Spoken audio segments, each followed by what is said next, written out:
మేము పేరు చెప్పాం రాంచుబారెడ్డి మేళ లేకుంటే సుధీర్ అని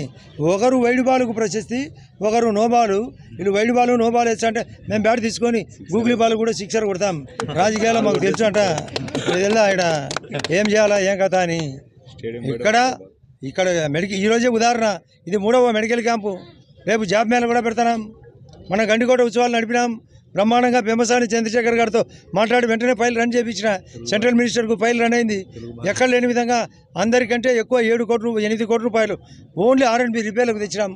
40 కోట్లకు పైగా పంచాయతీరాజ్ రోడ్లు 20 కోట్లకు పైగా CSR రాబట్టినా 10 కోట్లకు పైగా DMF రాబట్టినా ఎక్కడ ఏం చేయాలా హాస్టల్ అయితే ఏం చేయాలా హాస్పిటల్ అయితే ఏం చేయాలా క్యాంపులు అయితే ఏం చేయాలా ఉద్యోగ కల్పన అయితే ఏం చేయాలా ఆస్తుల కల్పన ఏం చేయాలా స్టీల్ ఫ్యాక్టరీ రాబోతుంది JSW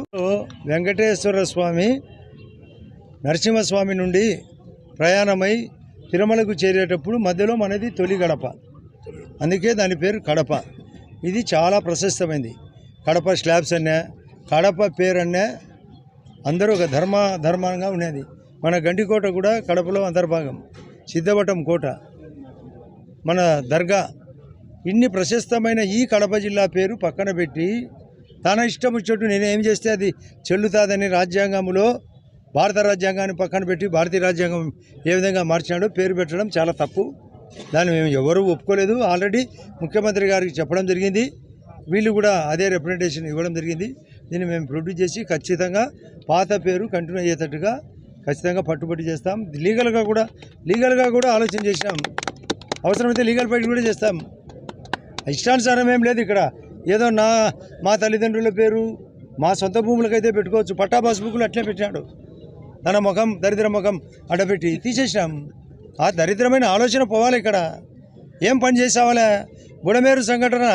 బ్రహ్మాండంగా మేము క్లియర్ చేసి మా వంతుగా కూడా మేము కృషి చేస్తే పాపం అందరం కష్టపడితే ఊరికి అలాగా వచ్చి ఇలాగా పోవడము ఒక స్టేట్మెంటు మళ్ళీ లడ్డూలో ఆ పవిత్రమైన లడ్డూను అపవిత్రం చేసినాడు ఇష్టం వచ్చి చేసినాడు సిట్టు ఏర్పాటు చేసినారు కూడా ఏది సిట్టు సెంట్రల్ సిట్టు సుప్రీంకోర్టు ఆధ్వర్యంలో సిట్టు నీ బండారం బయటకు వస్తుంది మొత్తం పిక్చర్ బయటకు వస్తుంది మేము తప్పు మాట్లాడితే మాకు శిక్ష పడుతుంది అతను తప్పు చేస్తే శిక్ష పడుతుంది ముందేమో వద్దనేది వివేకానంద కేసులో కూడా ఆ రోజు చంద్రబాబు నాయుడు గారు ఒక సిట్ వేస్తే సిట్ వద్దన్నాడు ఆ తర్వాత